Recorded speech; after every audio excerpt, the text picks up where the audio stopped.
Drugs తో యువత అప్రమత్తంగా ఉండాలన్నారు పాలకుర్తి ఎమ్మెల్యే యశస్విని రెడ్డి. డ్రగ్స్ వినియోగం వ్యక్తిగత జీవితాన్ని, కుటుంబాన్ని, సమాజాన్ని నాశనం చేస్తోందని హెచ్చరించారు. పాలకుర్తి మండల కేంద్రంలో యువజన కాంగ్రెస్ ఆధ్వర్యంలో నిర్వహించిన సే నో టు డ్రగ్స్ కార్యక్రమం అత్యంత విజయవంతంగా జరిగింది.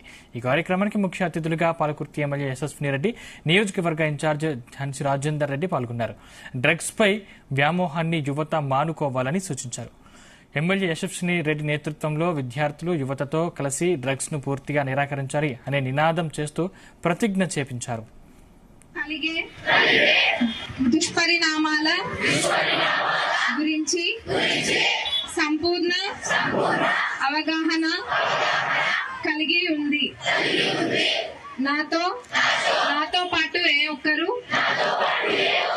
డ్రగ్స్ బారిన పడకుండా కృషి చేస్తానని, డ్రగ్స్ అమ్మకం, కొనుగోలు చేసే వ్యక్తుల సమాచారాన్ని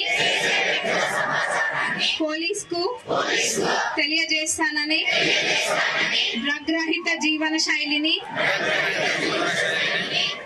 అనుసరిస్తానని, డ్రగ్ రహిత సమాజమే లక్ష్యంగా